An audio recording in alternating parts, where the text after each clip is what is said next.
I had spent decades sacrificing for my son, through sleepless nights, financial struggles, every ounce of love I could give. And then, on the morning of my 65th birthday, he looked me in the eye and said something that made my blood turn cold. "It's time to move into a retirement home, Mom. Just sign everything over to me." The words hung in the air, thick with entitlement, as if I was nothing more than a piece of furniture he needed out of the way.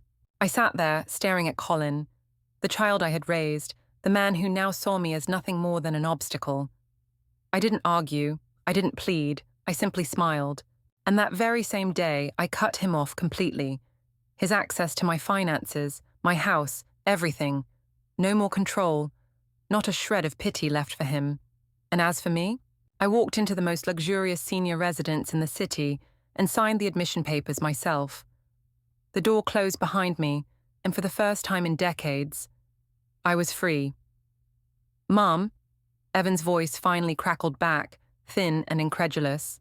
Did you forget something this month?" I took a slow sip of my tea, the warmth seeping into my hands. Outside my window, the roses I'd replanted were brazenly flaunting their colors. "No, Evan, I didn't forget," I stated calmly, my voice even. A beat of silence. Then, "The mortgage, Mom. The money hasn't come through." His voice was dropping, a precursor to the storm I knew was brewing. "Oh, the mortgage," I echoed, as if it were a casual afterthought. I swirled the tea in my cup. "Evan, I've given it a lot of thought. From this month onward, you and Lara will need to handle that yourselves." The explosion was immediate. "What are you saying?" he sputtered, his voice climbing in pitch and volume. "We had an agreement. You promised. You said you'd help until I got that promotion. You can't just stop like this. Do you have any idea how tight things are? That's $3,000, Mom. Poof. Gone. We can't just pull that out of thin air." It wasn't a plea. It was an accusation, raw and entitled, as if I'd reneged on a sacred vow, not a lifeline I'd extended out of a mother's depleting well of generosity. I almost laughed, a bitter, hollow sound that caught in my throat. This was what it always came down to, after everything. But this time, something in me had irrevocably shifted. This time, I was ready. It had all started, as these things often do, with a plea disguised as a casual check-in. My phone had vibrated on the little wrought-iron table on my balcony, where I was attempting, with my reading glasses perched precariously on my nose, to discern the best way to repot a struggling fern. Evan's name flashed on the screen, accompanied by a photo of him beaming, holding baby Simon. My heart, predictably, did a little flip. "Mom," his voice came through, low and hurried, laced with an exhaustion that tugged at me. Are you busy these days?" I chuckled, my fingers brushing over the green leaves of the fern, trying to tame its unruly fronds. "Retired, sweetheart. What could I possibly be busy with? You, on the other hand, sound like you've been through the ringer." "It's not work," he sighed, and in the background, the faint, fractured whimpers of a baby underscored his words. "It's Lara. She's really worn out. Non-stop with Simon, day and night. She's barely sleeping, lost so much weight." Simon's cry then pierced the line, sharp and demanding. Evan let out a heavy sigh. "You hear that? Mum, we're at our wits' end. We really need your help. My grandson, barely 3 months old. Lara's C-section. Her mother had helped initially, but now they were adrift.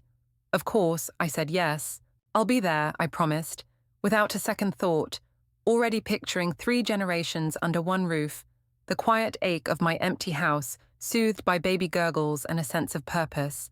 I packed gifts, collagen gummies for Lara, soft cotton onesies for Simon, even an old parenting guide I'd unearthed. The reality, when I arrived dragging my suitcase, was a swift, cold slap. Evan greeted me with his usual easy grin, taking my bag. "Mom, you're here. Come in, come in." The air in their house was a cloying mix of stale formula, diapers, and an undercurrent of sour exhaustion. Lara emerged from the bedroom, Simon in her arms. Her hair was a messy bun, dark circles hollowing her eyes. She offered a pale, expressionless nod. "Chloe, you're here," she murmured, her voice flat, devoid of any welcome. She took the gift bag with a cursory, "Thanks," and disappeared back into the bedroom. My chest tightened. Evan shuffled his feet, looking sheepish. "So, here's the thing," he began, hesitating. "We're a bit tight on space. The guest room's still full of baby stuff. For now, would you mind crashing on the couch? Just for a few days. I'll clear out the room this weekend." He gestured to the grey fabric sofa in the living room. My heart thudded. Not even a room with a door. The unvoiced question screamed in my head. Am I just the unpaid live-in help?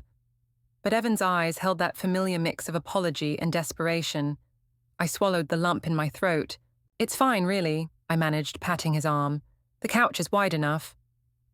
That first night was a prelude to misery. Mosquito bites, the stifling Connecticut summer heat with no AC in the living room, and the couch springs groaning with every shift. Sleep was a distant dream. My back ached, my legs refused to find a comfortable position. The faded upholstery was softer in spots, but felt like a cruel joke when I tried to curl up. The ticking of the wall clock above me kept me awake, the seconds thudding in my ears like a warning.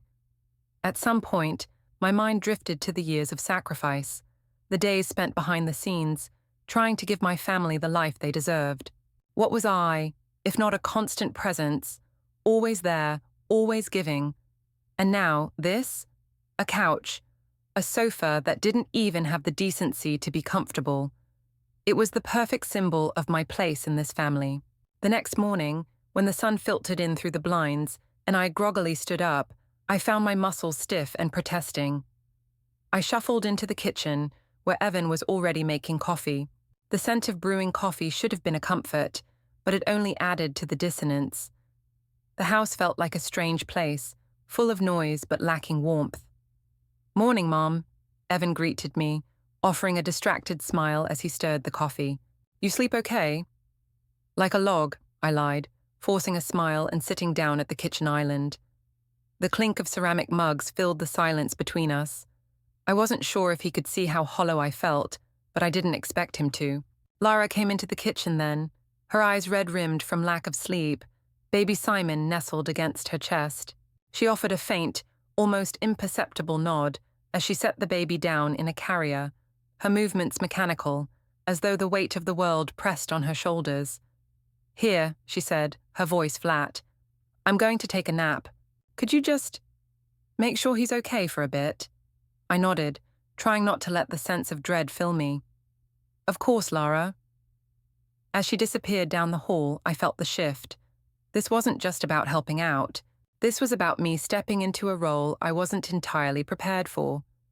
I didn't know if I could handle it, becoming the person Lara and Evan leaned on, the one who picked up the pieces, who offered advice when there were no answers. As the day dragged on, I found myself sitting on the couch again, watching Simon sleep in his carrier. I absent-mindedly flipped through a magazine someone had left on the coffee table, the words blurring into the hum of the house. The silence was broken by a faint knock on the door. Evan's voice followed, muffled but clear. "Hey, Mom, Martha's here." Martha. Of course, Martha. I hadn't realized she'd be coming by today. I should have expected it, but I hadn't. I stood up too quickly, a wave of nerves coursing through me. I hadn't prepared for her, not for the polished ease that practically exuded from her presence. I wasn't sure if I was ready for that kind of perfection. Martha walked in, a confident step in her heels. She greeted me with a smile that bordered on condescending. "Chloe, how lovely to see you," she said, her gaze sweeping over the living room. "I hope everything's going well here." There was an air of distance between us, a tension that had always been there, one I'd never managed to bridge. I smiled back, though it felt tight.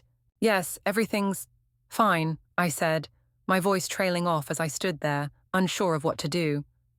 Martha immediately started fussing over Simon, speaking to him in soft, affectionate tones. "You know," she continued, her eyes flicking to me, "it's really wonderful that you're here to help, but I've always found it so hard when parents just expect things from their children, you know?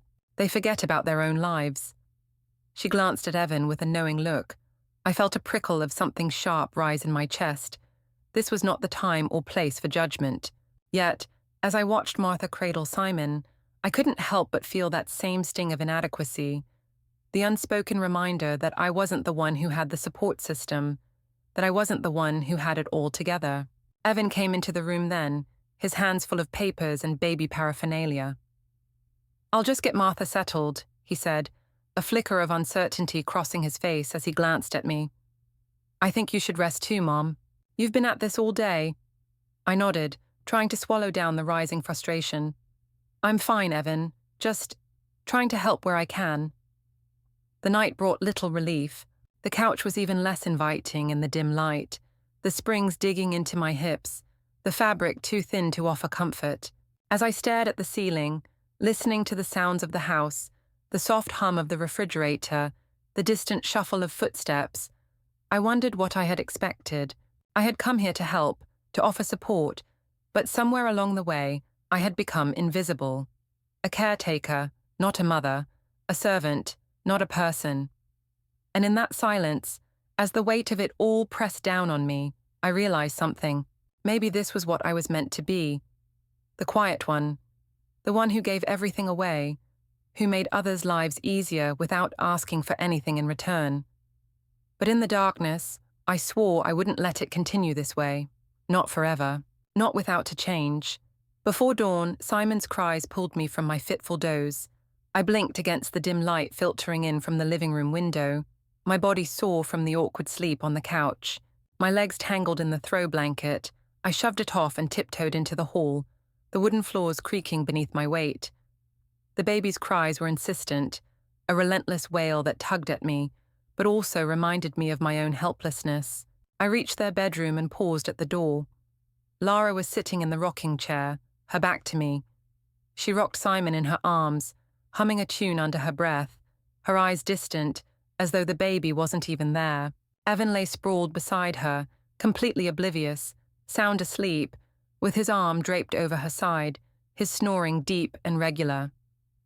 Lara glanced up at me, her face expressionless but cold. "Chloe, why are you up so early?" she demanded, her voice carrying a sharpness that didn't belong in the pre-dawn quiet. "Did we wake you?" I forced a smile, holding back the tiredness in my bones, and shook my head. "Oh no, not at all. Heard the baby. Thought I'd check." I tried to make my tone light, but even I could hear the strain in my words. "He's hungry. I was about to feed him."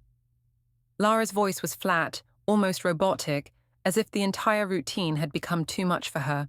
Without another word, she turned her attention back to Simon, her fingers expertly positioning him at her breast, the sound of him sucking filling the room. I stood there for a moment, unsure of what to do, until I quietly backed away, retreating into the living room. The weight of the situation settled on my shoulders, like a sack of bricks. It felt as though my every move had been dictated by someone else, my life slipping into the margins, unnoticed and unimportant. The next few days blurred together into an exhausting cycle. I became a ghost, drifting in and out of their lives, catering to their every need. Lara stayed mostly in her bedroom, with Simon only emerging occasionally. She didn't even bother to greet me most days, her head buried in her phone, scrolling mindlessly through whatever had captured her attention. When she did speak, it was to issue commands, the kind a manager might give to an overworked assistant. "Chloe, the bottles need sterilizing," she would say, her tone devoid of emotion. "Chloe, hand wash Simon's clothes. The floor's dusty. Can you mop?" Her voice would hold that cool detachment as if I was an employee and not her mother-in-law. And I was. At least that's how it felt. She didn't ask me how I was doing, didn't offer any thanks. She simply handed me the next task in line. Evan, ever the smiling son, was busy out early for work and home late, often taking a moment to offer Simon a quick tickle before retreating to the TV or his home office.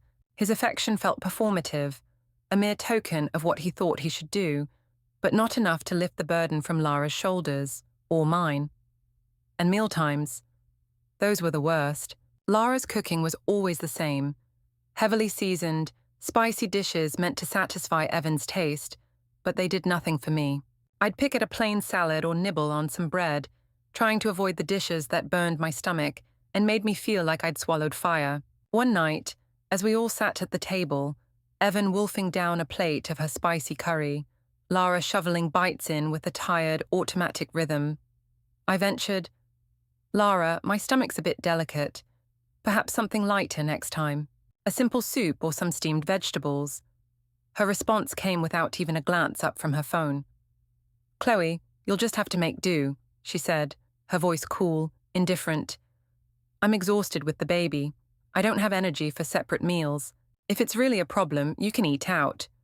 Her dismissal stung, the implication clear.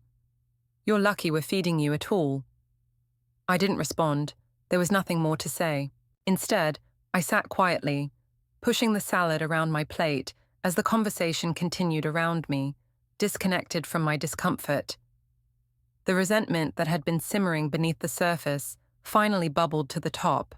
It burned hot and suffocating, filling my chest with a fury I didn't know I had left. One evening, as I sat on the couch, my body aching from the constant movement, the air in the house felt heavier. I could feel the tension in my chest, a tight knot that I didn't know how to unravel. Lara came into the room, her eyes bloodshot from lack of sleep. She looked at me but didn't say anything. She walked past, heading for the kitchen, and I heard her start to fuss around, slamming cabinets and muttering to herself. Evan followed soon after, looking at me with that same tired expression, the one that seemed to have become his default. "You okay, Mom?" he asked, though the question felt more like a formality. His eyes flicked to Lara, who was still in the kitchen, the noise from her movements filling the air. I forced a smile, though it felt like a grimace. "Fine, Evan. Just tired, I guess." His response was as casual as ever. "Yeah, me too. I've been running myself ragged with work. But Lara's really been struggling, huh?" He glanced over at her, then back at me, his voice lowering slightly. "She needs help, but she's not asking for it, and it's getting harder to keep up with everything." I wanted to snap.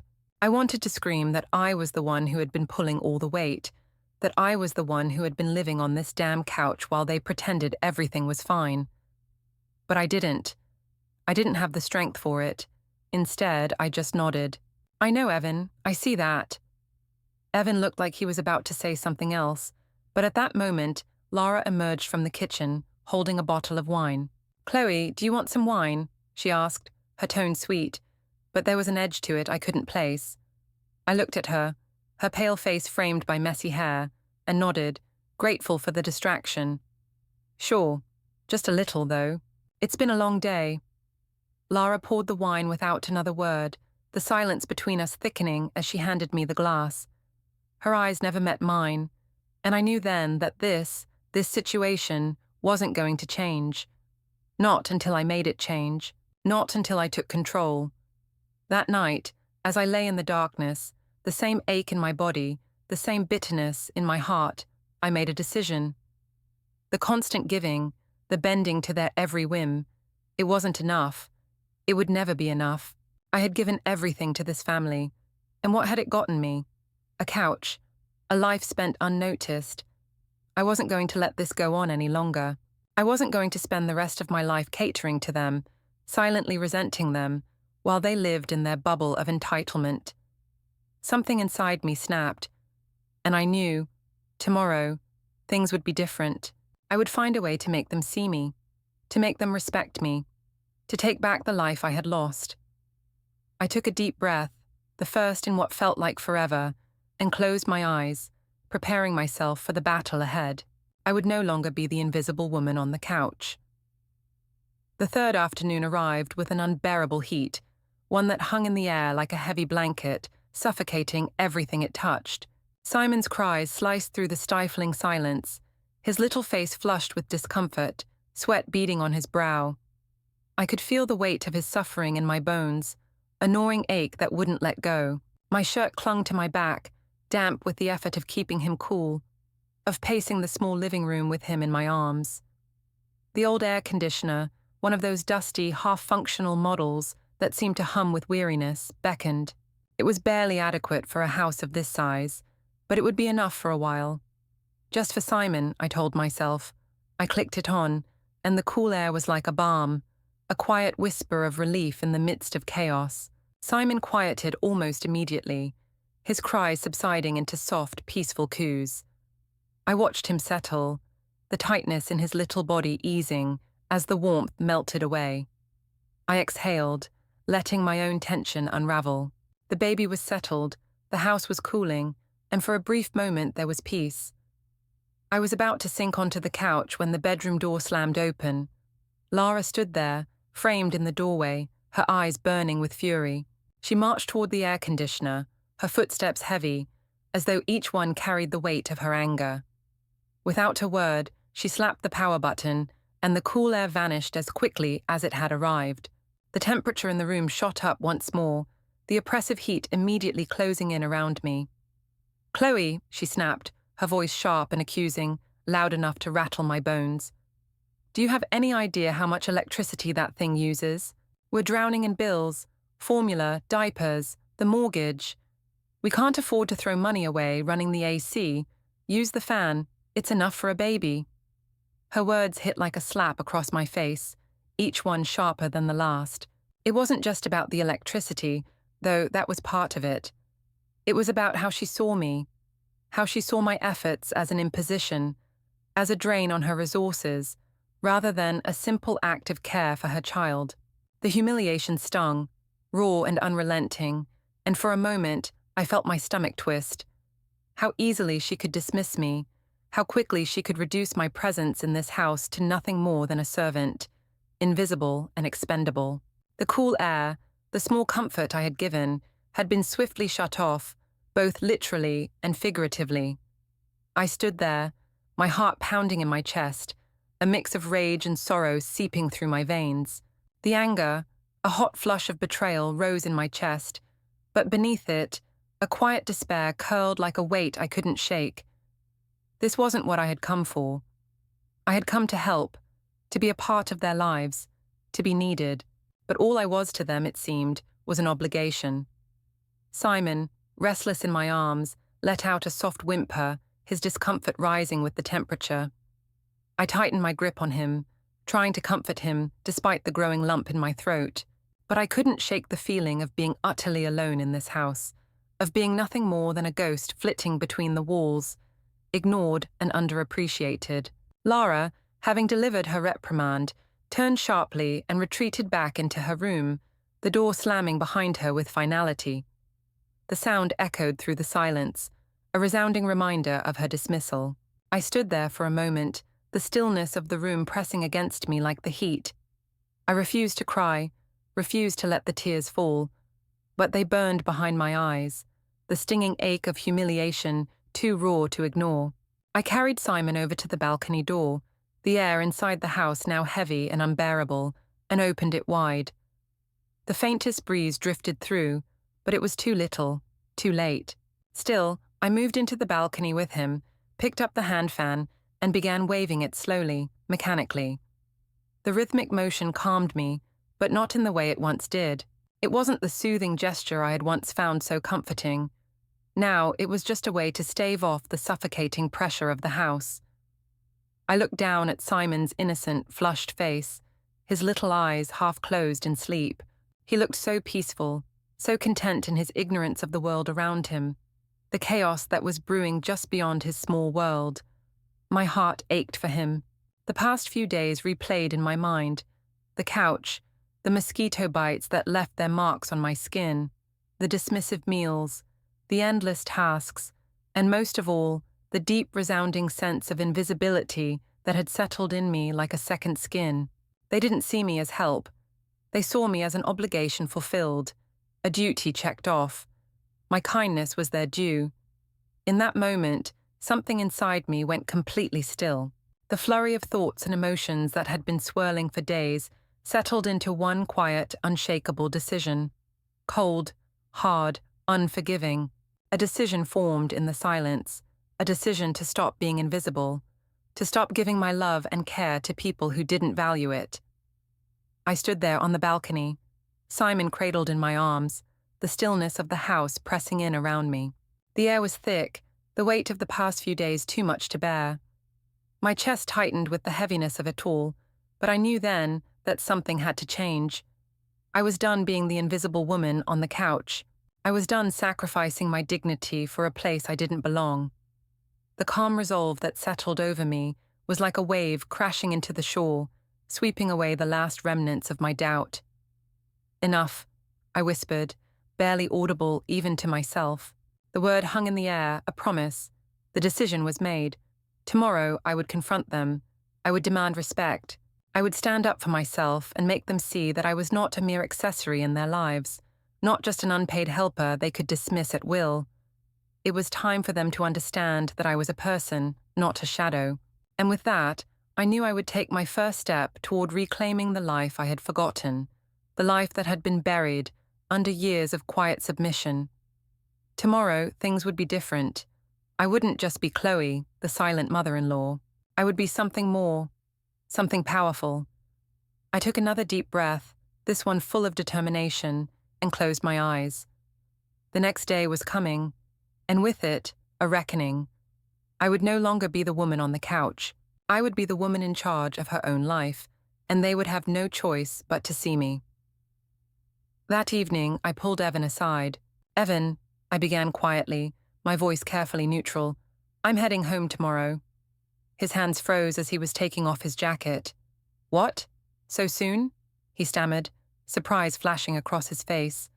"Mom, you've only been here a few days. I thought you'd stay longer, help with Simon." "Something came up back home," I lied smoothly, avoiding his eyes. "And Lara seems to have things under control." I didn't mention the AC, the couch, the commands. What was the point? "Wait, Mom," he urged, concern in his voice. "Is this about Lara? Did she upset you? I'll talk to her. She's just short-tempered." I managed a tired smile. "It's nothing like that, Evan. I just have my own life to attend to." The next morning, before sunrise, I was packed. Evan stood by the door, his eyes a little red. "Mom, please stay. I'll clear the guest room today, get you a real bed." I shook my head gently but firmly. "No, Evan, it's time. You and Lara need to learn to manage on your own." My words carried a finality even I recognized. Lara never emerged. It made the leaving easier. The car ride to the bus station was thick with unspoken things. Just before we arrived, he fumbled in his wallet and pulled out 2 crisp $100 bills. "Don't be mad," he mumbled, offering them. "Lara's just overwhelmed. Here, buy yourself something nice." A payoff? An apology? Could $200 erase the sting? I gently pushed his hand back. "I don't need it, Evan," I stated, my voice steady. "You hold on to it. You'll need every penny." Mini-climax, refusing the money.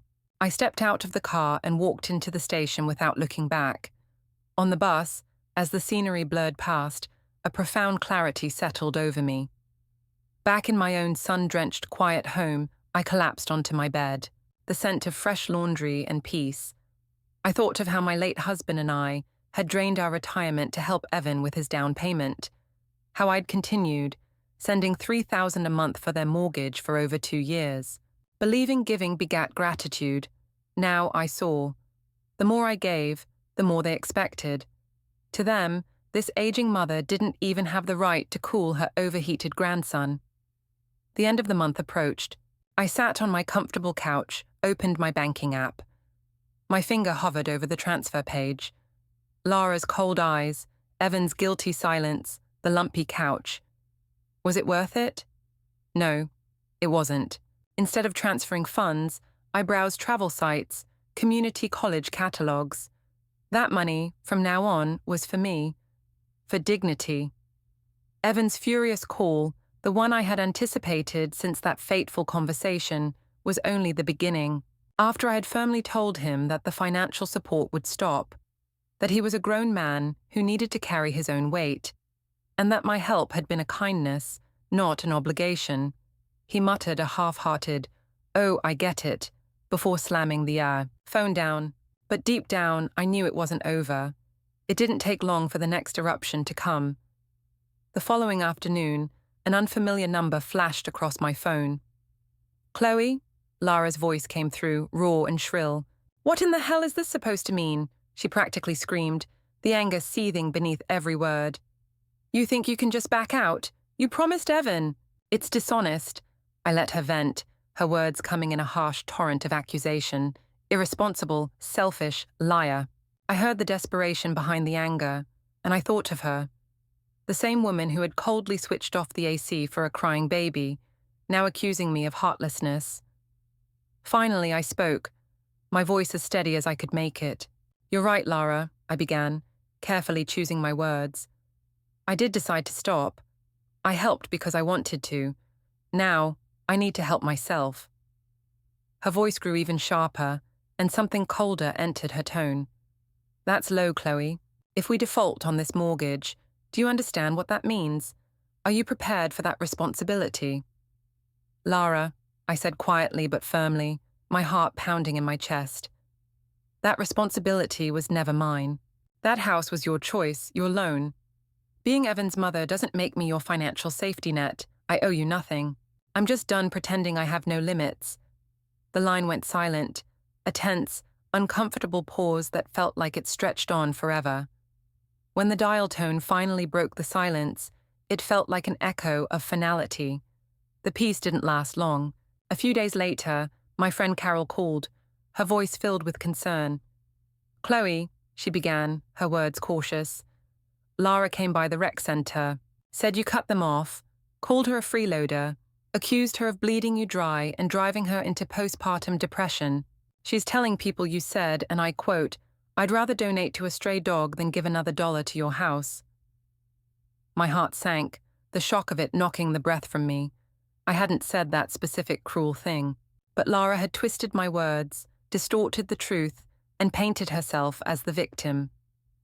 I went straight to the Sunnybrook Neighbors United Facebook group chat, and my stomach turned as I scrolled through her posts.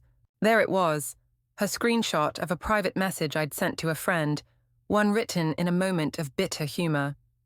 "Sometimes dogs are kinder than people. At least they know how to be grateful." Beneath it, Lara had added, "Some people think I'm a dog, apparently." The likes and concerned comments flooded in like a wave. It wasn't just the lie that bothered me. It was the viciousness with which she spread it. She had taken a small moment of frustration and turned it into a public spectacle. She wasn't just hurting me. She was manipulating an entire group of people into thinking I was cruel, thoughtless. The betrayal stung. I left the group. I silenced the notifications. But Lara wasn't done. A few days later, I ran into her outside the grocery store. She appeared beside me with a smug smile, her voice low and biting. "Well, Chloe, happy now? Everyone's talking. Why tell people I'm a parasite?" I paused in my tracks, reaching for bananas, trying to keep my calm. "I never said that," I responded evenly. She leaned in closer, her breath sharp against my ear. "Aren't you afraid Simon will grow up and find out what kind of woman his grandmother really was?" That stopped me. I turned to her, my eyes locking with hers. "No, Lara," I said, my voice steady and louder than it had been in days. "What I'm afraid of is Simon growing up and finding out how his mother treated the woman who once held him while she slept through the afternoon." Her eyes flickered, but she quickly regained composure, her face turning red. "I'm not your ATM, Lara," I continued, pushing my cart forward. "Not your maid. Insult me, lie about me, sell my gifts, fine. But don't think I'll keep handing you pieces of myself to stomp on. Simon's not an orphan, and you're not crippled. Stop pretending you need rescuing." Her cheeks flushed a deep shade of crimson. "What do you want from me?" she nearly wailed, her voice cracking under the strain of everything I had thrown at her. I looked at Simon, still wriggling in her arms. For a moment, my anger softened, and my heart broke just a little for him. He was innocent in all of this, a pawn in the games they had played. "I don't want anything," I said quietly, my voice losing some of its edge. "I just want to live my life, sleep in my bed, spend my money, eat what I like. I love Simon more than words can say, but I'm done letting that love be a weapon used against me." I turned and walked into the store, leaving Lara standing there, stunned. The weeks that followed were marked by an eerie stillness. The tension between Lara and me, though still there, had shifted. My life, for the first time in a long while, was becoming mine again. I joined a ceramics class, and found joy in the simple act of molding clay. My balcony plants, neglected for so long, began to thrive again. The roses, once languishing in pots too small for them, burst into bloom, their colors vivid and beautiful. But just as I thought the storm had passed, my phone buzzed one afternoon with an unknown number. My heart dropped into my stomach as I saw Evan's name flash across the screen. "Mom?" His voice was frantic, strained. "It's Simon. High fever, nearly 102. He's out of it. Lara's not answering. I don't know what to do." My heart clenched. I didn't care about the past. I didn't care about the fights. I just wanted to be there for Simon. "Where are you?" "I'm coming," I said, my voice steady despite the fear curling in my chest. I arrived at the emergency room, my mind racing. Evan stood at the entrance, pale and sweating, holding Simon limply against his shoulder. He looked utterly broken, as though the weight of everything had crushed him. I rushed to them, and Simon's little face, flushed and burning with fever, was a stark reminder of why I had come. By the time Simon was admitted, I was holding him in my arms, my blouse soaked with the heat from his fever. Evan, exhausted, sat beside me, his head in his hands. "Mom," he whispered hoarsely, his voice breaking. "I'm so sorry. For everything." I looked down at Simon, my heart tightening. "How long has he had this fever?" I asked quietly, trying to keep my voice neutral. 3 days, Evan choked out.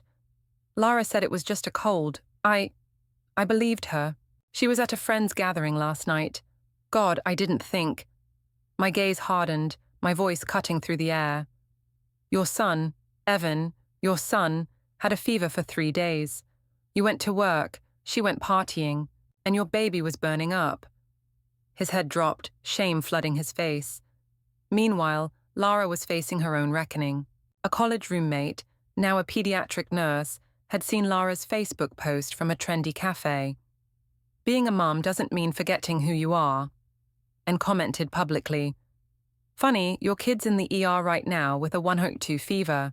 But sure, be yourself." The thread died. Lara fled the cafe, humiliated. Later that night, as Simon's fever finally broke, my phone vibrated again. This time, it was an email from Lara. Subject, blank. The message was raw, stripped of excuses. "I blamed mother-in-law drama when I was lazy. I lied about what you said. I sold the clothes. That was wrong. I'm not a good mom. I haven't been a decent daughter-in-law. I hope you believe me when I say I finally get it."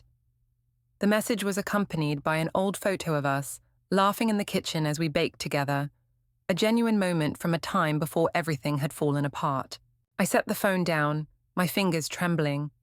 I didn't know if I could forgive her, but for the first time in months, I felt something I hadn't felt in a long while. Hope. The possibility of healing, of moving forward. In the weeks that followed, things didn't magically fix themselves. But the dynamic between Evan, Lara, and me shifted. They had to figure things out on their own, just as I had once done. My phone buzzed with texts, but I didn't rush to answer.